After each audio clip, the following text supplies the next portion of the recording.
अस्सलाम वालेकुम स्टूडेंट्स, आज हम करेंगे एक्सरसाइज 7.2 का question number 9। Find an equation of the line through, एक पॉइंट गिवन है आपको, and parallel to a line with slope -24। पिछले जब हमने क्वेश्चंस किए थे तो ऐसे ही आपको एक पॉइंट गिवन था और कहते थे जी perpendicular to a line with slope, जो भी उन्होंने स्लोप गिवन थी। अब यहाँ पर क्या आ गया? पैरेलल। अब हम यहाँ पर कंडीशन कौन सी लगाएंगे? पैरेलल के लिए। पैरेलल के लिए कंडीशन क्या होती है? That m1 is equal to m2, कि दोनों लाइंस की जो स्लोप है वो क्या होगी? सेम, इक्वल, बराबर। ठीक, हमने इक्वेशन ऑफ लाइन निकालनी है जो इस पॉइंट से गुजर रही है और वो एक लाइन है जिसके पैरेलल है, और वो जो दूसरी लाइन है उसकी स्लोप क्या है? -24। यानी कि इस लाइन की स्लोप हमें पता नहीं है, लेकिन दूसरी लाइन की स्लोप हमारे पास -24 है। लेकिन चूंकि ये दोनों लाइंस आपस में पैरेलल हैं तो इसका मतलब दोनों की स्लोप्स क्या होंगी? बराबर। यानी कि इसकी स्लोप अगर -24 है तो दूसरी वाली लाइन की स्लोप भी क्या होगी? -24। Very simple. पॉइंट आपके पास गिवन है, स्लोप आपको मिल गई। अब आप क्या लगाएंगे? Point slope form of equation लगाएंगे, जो कि है y minus y1 is equal to m into x minus x1। x1 ये है, y1 ये है। आप इसकी वैल्यू लगाएंगे, y माइनस साइन उतारा और y1 की अपनी क्या वैल्यू है? -5, उसको हमने लिख दिया ब्रैकेट में, इज इक्वल टू m आपके पास क्या आ गया था? -24।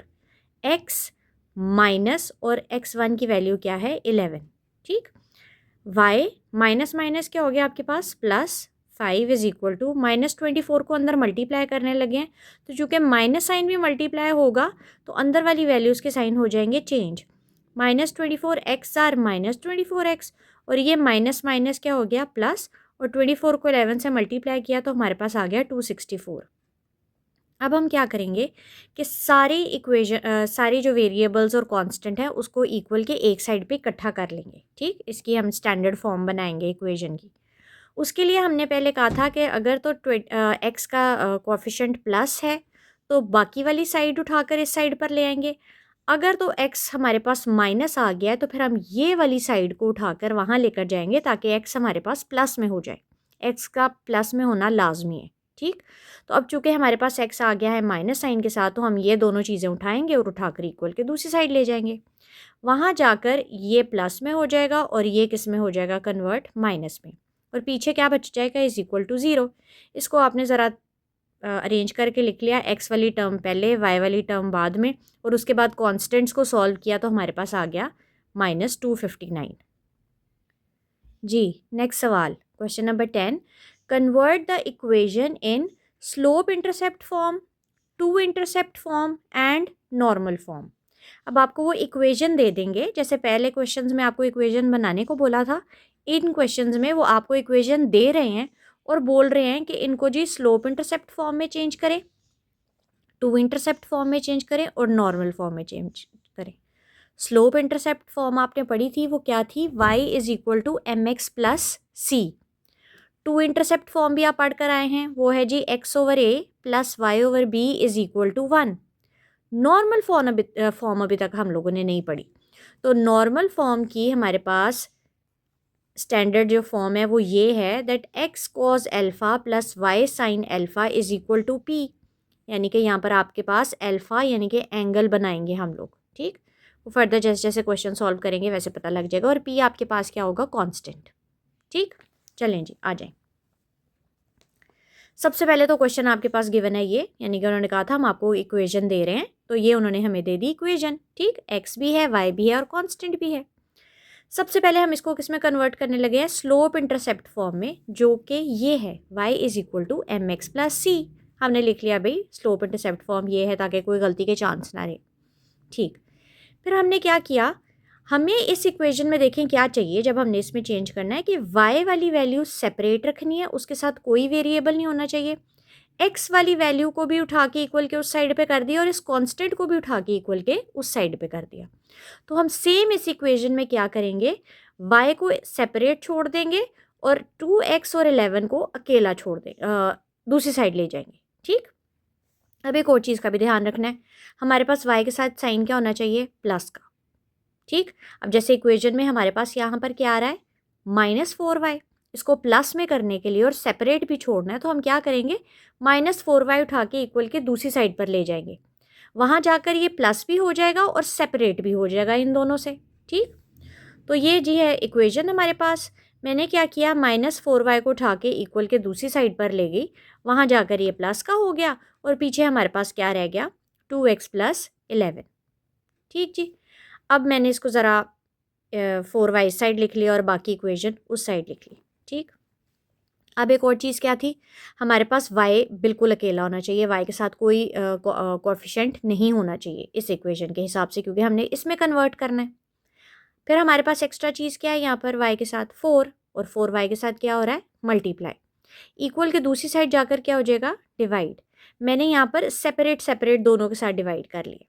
वैसे तो पहले हम क्या करते हैं, ऐसे डिवाइड का साइन लगाते हैं, बटे का साइन, और नीचे 4 लिख देते हैं। अब हम क्या करेंगे, दोनों के साथ सेपरेट सेपरेट कर लेंगे। ठीक, यहाँ पर कैंसिल हो जाएगा, 2 1 ज़ार 2, 2 2 ज़ार 4, ये आ गया 1/2x और ये प्लस 11/4 वैसे का वैसे ही। तो अब आप देखें तो स्टैंडर्ड फॉर्म बन गई है, y is equal to this is m, ये x and plus this is c। ठीक, ये कन्वर्ट होगी हमारा स्लोप इंटरसेप्ट फॉर्म में। ठीक, अब दूसरा आपने किस में कन्वर्ट करना है, टू इंटरसेप्ट फॉर्म में। टू इंटरसेप्ट फॉर्म की स्टैंडर्ड फॉर्म क्या है, x/a + y/b is equal to 1। ठीक, अब इसके लिए क्या करेंगे, सबसे पहले तो कांस्टेंट जो भी आएगा उसको आपने उठा के इक्वल के दूसरी साइड पर लेकर जाकर उसको किस में चेंज कर देना है, 1 में। ठीक, अब ये कांस्टेंट कोई 2 3 4 5 हम अगर इक्वेशन में आते भी हैं तो हमने उनको नहीं वैसे रहने देना, हमने उसको किस में चेंज कर देना है, 1 में। तो इक्वेशन यही है आपके पास, क्योंकि यही क्वेश्चन के हमने तीनों पार्ट्स निकालने हैं। तो 2x - 4y + 11 is equal to 0। हमने क्या कहा था जी, कि हमें कांस्टेंट इक्वल के उस साइड पे चाहिए, यहाँ पर सिर्फ क्या होगा, x और y। तो ये कांस्टेंट था, ये मैं उठा के इक्वल की दूसरी साइड ले गई और वहाँ जाके ये क्या हो गया, माइनस साइन में कन्वर्ट। अब दूसरी बात हमने ये भी की थी कि ना सिर्फ ये कांस्टेंट दूसरी साइड जाएगा, बल्कि ये 1 में भी इसको कन्वर्ट करना है, हमने इसको कोई और कांस्टेंट रहने नहीं देना। ठीक, तो हम लोग क्या करेंगे, इसको 1 में किस तरह कन्वर्ट करेंगे, इसको इसी के साथ डिवाइड कर देंगे। यानी कि अगर हम इसको -11 के साथ डिवाइड कर देते हैं तो माइनस माइनस भी कैंसिल हो जाएगा और 11 भी कैंसिल होकर पीछे क्या रह जाएगा, 1। ठीक, अब मैथ का ये रूल है कि जो हम कोई भी ऑपरेशन अप्लाई करते हैं, चाहे प्लस का है, चाहे माइनस का है, चाहे डिवीजन, मल्टीप्लिकेशन, जो इक्वल के एक साइड पर करते हैं वो हमें इक्वल के दूसरी साइड पर भी करना है लाजमी। तो हम दोनों साइड्स को किसके साथ डिवाइड कर देंगे, -11 के साथ। ठीक, यहाँ पर भी दोनों के साथ बारी बारी -11 लिख दिया और यहाँ पर भी। ठीक, अब ये वैसे ही माइनस माइनस कैंसिल और 11 1 ज़ार 11, पीछे क्या रह गया आपके पास, 1।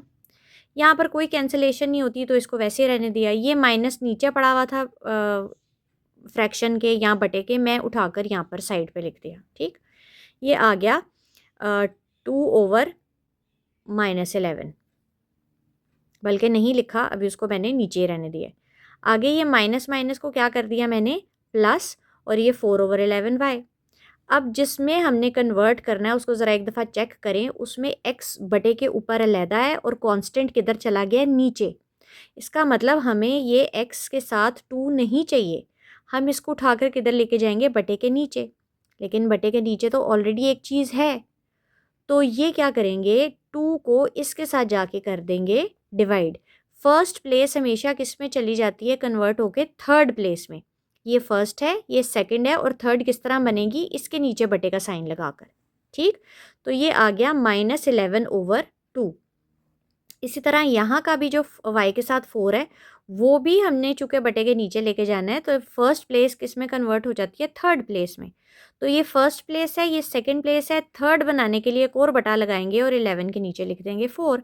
अब ये आपके पास x/a + y/b is equal to 1 form में आ गया, टू इंटरसेप्ट। ओके, अब नेक्स्ट है आपके पास normal form, x cos alpha + y sin alpha is equal to p। ठीक, ये पड़ी है आपके पास इक्वेशन। आपने क्या किया, कांस्टेंट को इधर ही रहने दिया, 2x को उठाकर वहाँ ले गए, -4 उठाकर वहाँ ले गए। अब यहाँ पर एक नोट कर लें जी, कांस्टेंट शुड रिमेन पॉजिटिव। ये जो कांस्टेंट है ना, ये जो पी हम जिसको सेपरेट कर रहे हैं, वो हमेशा प्लस साइन के साथ होना चाहिए। इसलिए मैं इक्वल के इस साइड पर इसको नहीं लेकर गई, क्योंकि अगर मैं इसको लेकर जाती तो 11 क्या हो जाता, माइनस साइन के साथ। तो मैंने क्या किया, 11 को यहीं पर रहने दिया, इन दोनों को उठाकर मैं इक्वल के दूसरी साइड पर ले गई।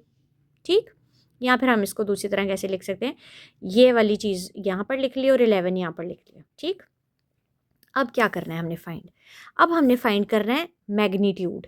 मैग्नीट्यूड कैसे फाइंड करते हैं, मैग्नीट्यूड के लिए x का कोफिशिएंट और y का कोफिशिएंट दोनों का स्क्वायर लेते हैं, उनको प्लस करते हैं और उसका ले लेते हैं अंडर रूट। ये न्यू चीज़ आप पढ़ रहे हैं। मैग्नीट्यूड किस तरह लेते हैं, x के कोफिशिएंट को और y के कोफिशिएंट का स्क्वायर लेने के बाद, ओनली कोफिशिएंट्स नॉट वेरिएबल्स, ठीक, सिर्फ कोफिशिएंट्स पकड़े, उनका स्क्वायर लिया और दरमियान में कौन सा साइन लगाया, प्लस, और उसका ले लिया अंडर रूट। ये माइनस का स्क्वायर किया तो आपके पास हो गया प्लस, 2 का स्क्वायर लिया तो 4, 4 का स्क्वायर लिया तो 16, 16 प्लस 4 की आपके पास आ गया 20। एलसीएम लिया 20 का ये सारा, तो आपके पास 2 चूँकि 2 दफ़ा आया, तो जो 2 दफ़ा चीज़ आती है उसको हम सिंगल करके बाहर लिखते हैं, और जो सिंगल टाइम आती है उसको अंडर रूट के अंदर लिखते हैं। तो ये सॉल्व करके आ गया आपके पास 2 अंडर रूट 5। अब इसका काम क्या है, इसका काम ये है मैग्नीट्यूड का कि आपने इस पूरी इक्वेशन के साथ उसको कर देना है डिवाइड। ठीक, 2x के नीचे भी डिवाइड कर देना है आपने 2 अंडर रूट 5 के साथ, 4y के साथ भी डिवाइड कर देना है 2 अंडर रूट 5, और 11 के साथ भी डिवाइड कर देना है 2 अंडर रूट 5। ये डिवाइड हो गए, बोथ साइड्स पे आपने डिवाइडिंग बाय ये मैग्नीट्यूड जो निकाला था उसके साथ डिवाइड कर दिया। अब 2 2 से कैंसिल, पीछे रह गया नीचे ओनली अंडर रूट 5।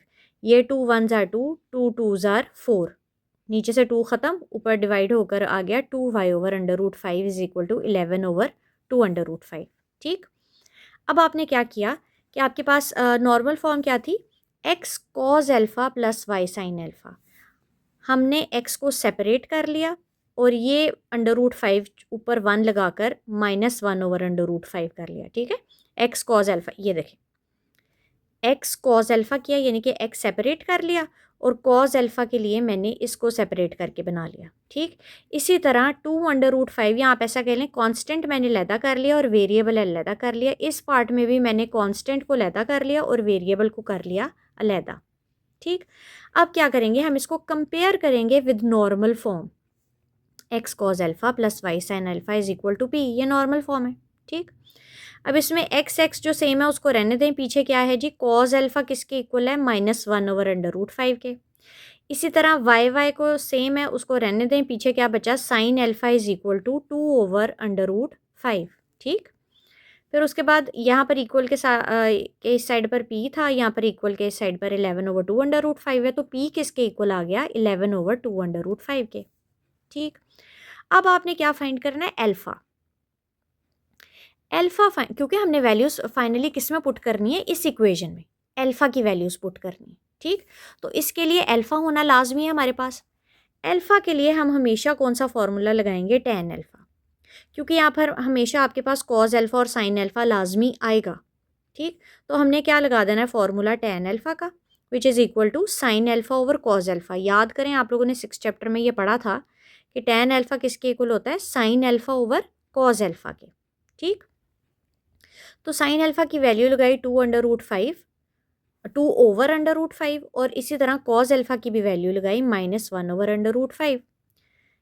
2 के डिवाइड में भी अंडर रूट 5 है और -1 के डिवाइड में भी अंडर रूट 5 है, तो ये दोनों डिवाइड में जो हैं वो क्या हो जाएंगे, कैंसिल, डिनोमिनेटर्स आपस में। ठीक, पीछे आपके पास ओनली क्या बच गया, tan alpha is equal to -2, नीचे 1 की कोई वैल्यू नहीं होती तो वो नहीं लिखेंगे। अब चूंकि एल्फ़ा की वैल्यू निकालनी है तो एल्फ़ा यहीं पर रहने देंगे, टैन वहाँ पर जाके क्या हो जाएगा, tan inverse of -2। Tan inverse के साथ हमने पहले भी किसी एक्सरसाइज में कहा था कि अगर माइनस साइन आ जाए तो उसको बाहर निकाल लिया करें और टैन इनवर्स खाली 2 का फाइंड करें। वैसे कैलकुलेटर पर अगर आप टैन इनवर्स ऑफ -2 भी निकालेंगे तो भी आपके पास वैल्यू आएगी -63.43 डिग्री। ठीक है, तो चाहे बाहर माइनस साइन निकालें चाहे ना निकालें, आपका साइन यही आएगा, आंसर यही आएगा। ठीक, उसके बाद आपने क्या किया, हमने पढ़ा था जी कि अल्फ़ा जो है ना, कभी भी माइनस में नहीं हम लिखेंगे, ठीक, वो किस में लिखेंगे, हम प्लस साइन में करेंगे। और उसको कन्वर्ट करने के लिए फिर हम क्या करते हैं, 180 डिग्री के साथ उसको सॉल्व कर देते हैं। तो हम इसको 180 डिग्री के साथ सॉल्व करेंगे तो हमारे पास आ जाएगा 180 माइनस 63.43, आंसर इज़ 116.57 डिग्री। अच्छा, अब ये जो 180 से माइनस करने वाला जो है ना फॉर्मूला, उसके पीछे भी एक है लॉजिक। वो लॉजिक क्या है कि सबसे पहले आपने देखना है एक्स के साथ जो कोएफिशिएंट है उसका क्या साइन है। साइन है जी माइनस, और वाई के साथ कोएफिशिएंट का क्या साइन है, प्लस। ठीक, अब हम यहाँ पे देखें, बनाते हैं हमने बनाए थे क्वाड्रेंट्स। ठीक, मैं आपको बना के बताती हूँ क्वाड्रेंट्स क्या थे। 4 क्वाड्रेंट्स थे हमारे पास। ठीक, यहाँ पर एक्स पॉजिटिव था, वाई भी पॉजिटिव था। ठीक, यहाँ पर एक्स नेगेटिव था, वाई पॉजिटिव था। यहाँ पर एक्स भी नेगेटिव था, वाई भी नेगेटिव था, और यहाँ पर एक्स पॉजिटिव था और वाई नेगेटिव था। याद करें, first second third fourth quadrant हमने बनाए थे। अच्छा, अब यहाँ पर होता है जी 0 डिग्री, ये होता है 90 डिग्री, ये होता है 180 डिग्री, ये होता है 270 डिग्री, और ये होता है जब दोबारा सर्कल कंप्लीट होता है तो 360 डिग्री। आपके पास क्या आ रहा है, एंगल 63.43 डिग्री। ठीक, और ये एक्स वाई के हिसाब से, ये जो आपके एक्स माइनस और वाई पॉजिटिव था, तो ये कहाँ होता है एक्स माइनस और वाई पॉजिटिव, सेकंड क्वाड्रेंट में। सेकंड क्वाड्रेंट का क्या आ रहा है इसके ऊपर, आपके पास कौन सी डिग्री आती है, 180 डिग्री। ठीक है, तो हम जो एंगल माइनस वाला आएगा उसको 180 के साथ सॉल्व करेंगे। ठीक, इसलिए हम 180 में से इसको माइनस करते हैं। अगर फ़र्ज़ करें आपके पास कभी जब वैल्यू है ये माइनस और ये जो प्लस है चेंज हो जाती है, फ़र्ज़ करें आ जाती है एक्स की आ जाती है माइनस और वाई की भी आ जाती है माइनस। ठीक, तो फिर हम इसको 270 के साथ सॉल्व करेंगे, यानी कि फिर इधर 180 की जगह क्या लगेगा, 270 डिग्री। ओके, और अगर कभी एक्स की पॉजिटिव और वाई की नेगेटिव आ गई, अगर ये इस इक्वेशन में, ये जो हमारे पास ये इक्वेशन बनी थी, एक्स की नेगेटिव आ गई और वाई की पॉजिटिव आ गई, तो फिर हम इसको फोर्थ क्वाड्रेंट के हिसाब से सॉल्व करेंगे, यानी कि 360 में से हम इसको करेंगे माइनस। ठीक, तो इसका मतलब एवरी टाइम 180 डिग्री में से माइनस नहीं करना, बल्कि आपने एक्स और वाई के कोफिशिएंट के साइन चेक कर लेने हैं और क्वाड्रेंट्स में चेक करना है वो किधर लाई करते हैं, उस हिसाब से आपने इसको माइनस करना है कि 180 में से जाएगा, 270 में से, या फिर 360 में से। फिलहाल हमारा चूंकि सेकंड क्वाड्रेंट बन रहा था तो सेकंड में 180 में से माइनस करना था, तो हमने 180 में से माइनस कर दिया। माइनस किया तो हमारे पास आ गया 116.57 डिग्री। अब ये अल्फ़ा लगाना किधर है, अल्फ़ा का ये जो वैल्यू आई है वो आपने लगानी है नॉर्मल फॉर्म में। ये आपकी नॉर्मल फॉर्म जो हम शुरू से लिखते हुए आ रहे हैं, इस नॉर्मल फॉर्म में अब आपने इस अल्फ़ा की वैल्यू पुट करनी है। ठीक, एक्स कॉज अल्फ़ा की जगह लगा दिया 116.57, और इधर भी प्लस वाई साइन और अल्फ़ा की जगह लगा दिया 116.57, और पी आपके पास आया हुआ था 11/2√5। ये हो गया आपका क्वेश्चन सॉल्व। अब इसी क्वेश्चन के बी पार्ट में आ जाएं, उसको भी आपने तीनों फॉर्म्स में चेंज करना है, स्लोप इंटरसेप्ट में, टू इंटरसेप्ट में और नॉर्मल फॉर्म में, सेम पिछले वाले क्वेश्चन की तरह। सबसे पहले आप स्लोप इंटरसेप्ट फॉर्म बता दें जी, अपनी तसल्ली के लिए लिख लें ताकि कोई गलती के चांस ना रहे। That Y is equal to M X plus C, आपने इसमें कन्वर्ट करना है। हमने कहा था जी वाई हमेशा प्लस का होना चाहिए, तो इसका मतलब फिर यहाँ पर ऑलरेडी प्लस का है तो इसका जगह चेंज नहीं करेंगे, बल्कि इन दोनों की जगह चेंज करेंगे और इनको उठा के इक्वल के दूसरी साइड पर ले आएंगे। ये माइनस में हो जाएगा और ये किस में हो जाएगा, प्लस में। ठीक, उसके अलावा वाई को अकेला छोड़ना है, वाई के साथ कोई कोएफिशिएंट नहीं होना चाहिए। तो यहाँ पर चूँकि 7 है तो हम क्या करेंगे, इक्वल के दूसरी साइड, यहाँ पर मल्टीप्लाई हो रहा है तो इक्वल के दूसरी साइड जाकर क्या हो जाएगा, दोनों के साथ डिवाइड। तो ये आपकी बन गई Y is equal to M X plus C, यानी कि स्लोप इंटरसेप्ट फॉर्म। अब बारी आ गई टू इंटरसेप्ट फॉर्म की। टू इंटरसेप्ट फॉर्म में भी क्या रूल था हमारे पास कि हमने कांस्टेंट को इक्वल के दूसरी साइड लेकर चले जाना है और फिर उसको 1 में कन्वर्ट कर देना। तो ये कांस्टेंट है -2, उसको लेके जाएंगे इक्वल के दूसरी साइड पर, वहाँ जाकर क्या हो जाएगा, +2, और फिर उसके बाद हमने उसको किससे डिवाइड कर देना है, 2 से, ताकि यहाँ पर क्या बच जाए हमारे पास 1, और जब 2 से डिवाइड करेंगे तो थ्रू आउट 2 से डिवाइड करेंगे, इक्वल के इस साइड को भी और इक्वल के दूसरी साइड को भी। ठीक, उसके बाद क्या करना है जी, एक्स को अकेला छोड़ना है, एक्स के साथ कोई कांस्टेंट नहीं होना चाहिए। तो ये एक्स के साथ जो 4 पड़ा था, मैं क्या करूँगी, हमने पहले कहा था फर्स्ट प्लेस किस में चेंज हो जाती है, थर्ड प्लेस पे चली जाती है। तो ये फर्स्ट है, ये सेकंड है, और इस थर्ड बनाने के लिए हम एक क्या लगाएंगे, बटे का साइन, और 4 उठा के ले जाएंगे 2 के साथ बटे के नीचे, ऐसे। इसी तरह ये 7 भी किधर चला जाएगा, 2 के साथ नीचे बटे में, और आ जाएगा 2/7।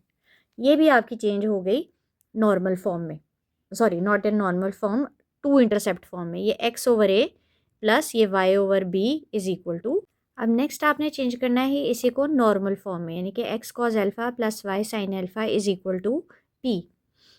क्या करते हैं जिसमें कांस्टेंट शुड रिमेन पॉजिटिव, तो इसको पॉजिटिव करने के लिए आपको इक्वल के दूसरी साइड पर लेके जाना था, क्योंकि लास्ट क्वेश्चन में ये पॉजिटिव था तो हमने इसको इधर ही रहने दिया था, इन दोनों टर्म्स को उठा के इक्वल के दूसरी साइड लेके थे।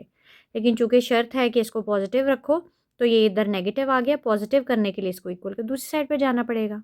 ठीक, अब आपने इसको डिवाइड किससे करना है, इसके मैग्नीट्यूड से।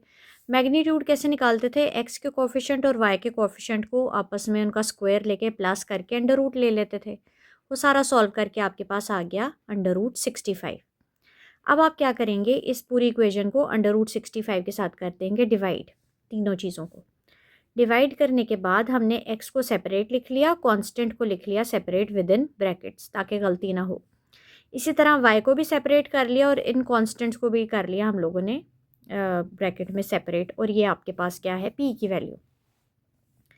हमने कंपेयर करने के लिए इसकी नॉर्मल फॉर्म लिख ली, एक्स एक्स कंपेयर हो गए, cos alpha is equal to आ गया 4/√65, साइन अल्फ़ा आ गया 7/√65, और पी आपके पास क्या आ गया, 2/√65। ठीक, अब आप क्या करेंगे, अब आप लगाएंगे tan अल्फ़ा का formula which is sine alpha over cos alpha. Sine alpha की वैल्यू लगाई, कॉज अल्फ़ा की वैल्यू लगाई, दोनों के √65 कैंसिल हो जाएंगे, पीछे रह जाएगा 7/4। 7/4 को आप डिवाइड करेंगे, आंसर आ जाएगा 1.75, और इसी तरह यहाँ से अल्फ़ा केला छोड़ के tan उठा के इधर ले चले जाएंगे, और वो हो जाएगा tan इनवर्स। ठीक, फिर इसके बाद हमने क्या किया, tan इनवर्स कैलकुलेटर पे जब सॉल्व किया तो हमारे पास आ गया 60.26। ये ऑलरेडी प्लस साइन में आ रहा है तो इसको किसी चीज़ में कन्वर्ट करने की ज़रूरत नहीं है, इसको सिंपल आप नॉर्मल फॉर्म में पुट कर देंगे। एक्स कॉस अब अल्फ़ा की जगह लग जाएगा 60.26, और इधर भी अल्फ़ा की जगह ये लग जाएगा। पी आपके पास आया हुआ था 2/√65, वो वैसे का वैसे ही अपनी जगह पर लग गया। ठीक, नेक्स्ट क्वेश्चन में भी ये क्वेश्चन है, स्लोप इंटरसेप्ट फॉर्म में चेंज करेंगे, y is equal to mx plus C, Y इधर ही रहने देंगे, दोनों चीज़ें -8x और +3 उठा के इक्वल के दूसरी साइड पर ले जाएंगे, वहाँ जाकर इनके साइन चेंज हो जाएंगे। फिर उसके बाद आप क्या करेंगे, y को मज़ीद अकेला छोड़ेंगे, यानी कि 15 इधर मल्टीप्लाई हो रहा था, दूसरी साइड पर जाकर दोनों वैल्यूज़ के साथ क्या हो जाएगा, डिवाइड, और ये आपके पास आ गई y is equal to mx plus C, यानी कि स्लोप इंटरसेप्ट फॉर्म। अब हम करेंगे टू इंटरसेप्ट फॉर्म।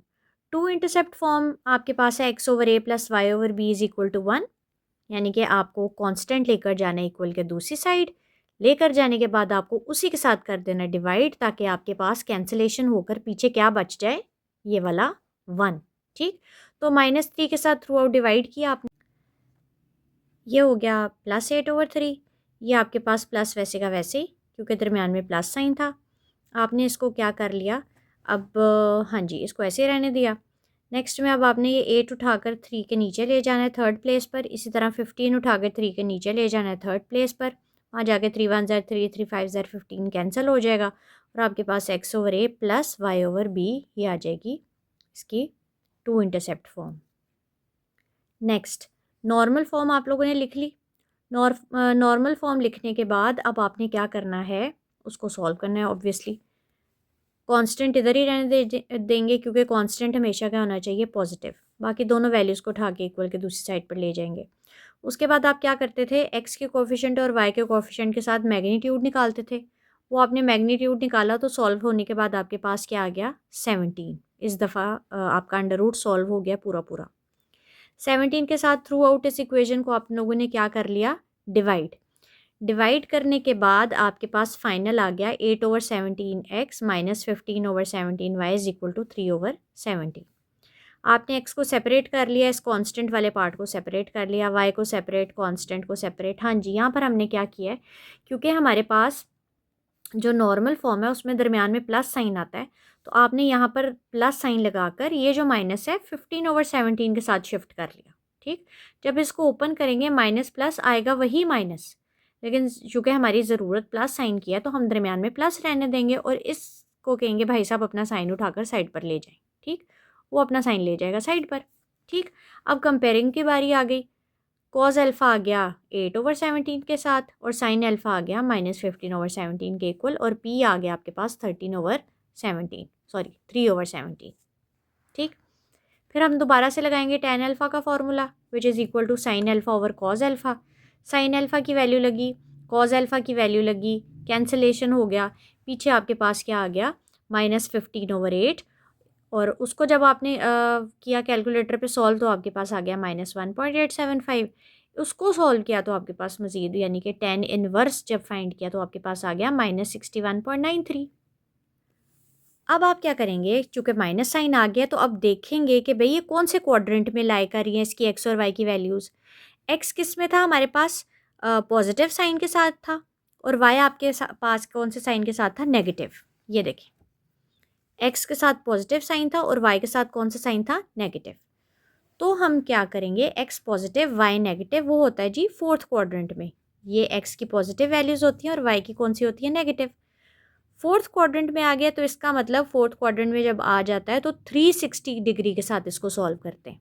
ठीक, तो हमने 360 डिग्री में से इसको माइनस कर दिया 61.93 को, आपके पास आ गया 298.07।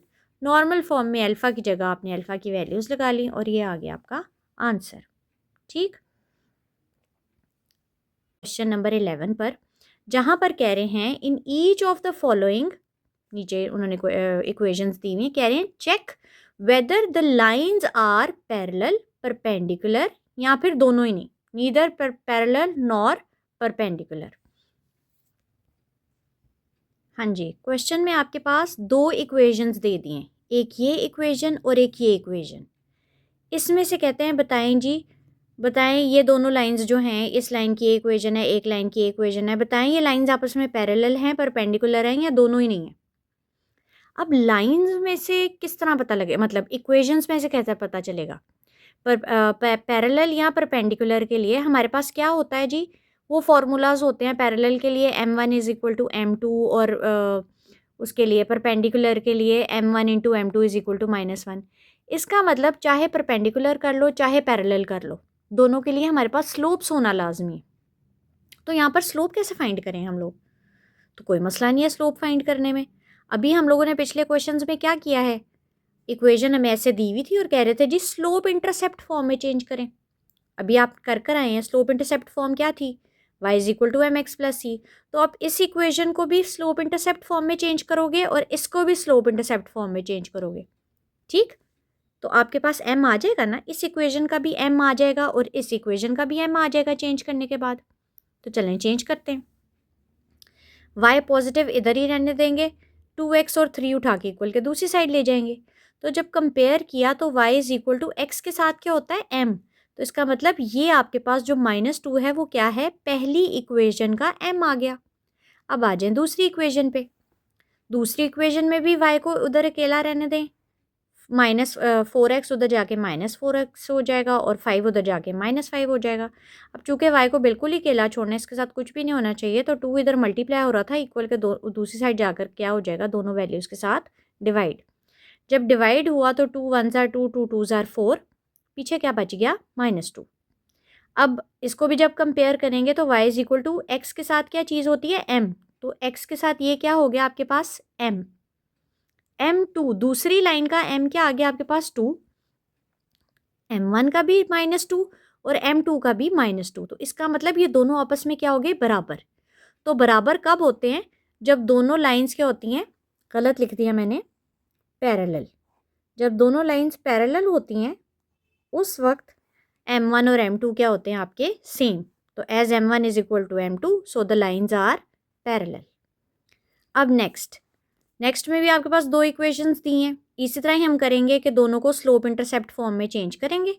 चेंज करने के बाद यानी कि y इधर ही सेपरेट छोड़ देंगे और कांस्टेंट और वेरिएबल दूसरी साइड ले जाएंगे x वाला।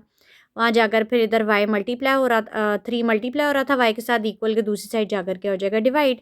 तो y is equal to M X plus C होता है। तो ये आपके पास क्या आ गया पहली लाइन का m1। और जब इसको आपने कन्वर्ट किया y इधर ही रहने दिया 3x और कांस्टेंट उठा के इक्वल के दूसरी साइड ले गए तो आपके पास पीछे ये बच गया 2y। 2 इधर मल्टीप्लाई हो रहा था इक्वल के दोनों साइड्स पर आप जाकर क्या कर देंगे इसको डिवाइड करेंगे तो आपके पास ये m आ जाएगा। ठीक है, y is equal to M X plus C होता है। तो ये आपके पास आ गया दूसरी लाइन का m, यानी कि m1 है अब आपके पास 2/3 और m2 है आपके पास -3/2। मैं क्या करूँगी, चूँकि मैं जब दोनों को देखा तो दोनों सेम नहीं है, बराबर नहीं है, तो इसका मतलब ये पैरेलल नहीं है। फिर अब दूसरी कंडीशन मेरे पास क्या होती है, परपेंडिकुलर लगाने की। तो मैं यहाँ पर परपेंडिकुलर का फॉर्मूला लगा दूंगी, m1 m2 is equal to -1। अब मैं दोनों की वैल्यूज़ पुट करूँगी। अगर तो वैल्यू पुट करने से आंसर -1 आ गया तो इसका मतलब ये दोनों आपस में क्या हैं, परपेंडिकुलर। तो जब मैंने दोनों की वैल्यूज़ लगाई तो 2 से कैंसिल, 3 से कैंसिल, पीछे क्या बच गया -1। ये भी -1 और यहाँ पर भी क्या आ रहा था -1। तो इसका मतलब द लाइन्स आर परपेंडिकुलर। अब थर्ड वाले क्वेश्चन में भी इसी तरह आपके पास 2 इक्वेशंस हैं, उसको आप किस में कन्वर्ट करेंगे, y is equal to M X plus C में, यानी कि स्लोप इंटरसेप्ट फॉर्म में कन्वर्ट करेंगे। जब हमने कन्वर्ट कर लिया तो आपके पास एक m1 आ गया -1/2 और दूसरे का m2 क्या आ गया आपके पास 1/2। अब देखने से तो ये दोनों बराबर नहीं है, m1 is not equal to m2, तो इसका मतलब ये पैरेलल नहीं हुई। दूसरी क्या कंडीशन होती है आपके पास, ये जी लिखा है, so these lines are not parallel. दूसरी होती है m1 into m2 is equal to -1। जब आपने m1 की वैल्यू -1/2 और m2 की वैल्यू 1/2 लगाई, दोनों को मल्टीप्लाई किया तो आपके पास तो आ गया -1/4। वो तो -1 के इक्वल नहीं हुआ। इसका मतलब कि ये तो लाइंस परपेंडिकुलर भी नहीं है, यानी कि ना ही ये पैरेलल है ना ही ये परपेंडिकुलर है। तो वो जो तीसरा ऑप्शन उन्होंने दिया था कि नीदर परपेंडिकुलर नॉर पैरेलल, ये वाला ऑप्शन जो है वो आपका करेक्ट जाएगा। तो इसका आंसर होगा 3 वाला। ठीक, तो बच्चों आज 7.2 जो कि आपका सिलेबस से एक्सक्लूडेड थे क्वेश्चंस, उनको निकाल कर अब आपकी जो है ये कंप्लीट हो गई है 7.2। अब नेक्स्ट वीडियो में हम 7.3 भी नहीं है बल्कि अब हम लोग कवर करेंगे रिव्यू एक्सरसाइज। ओके जी, अल्लाह हाफ़िज़।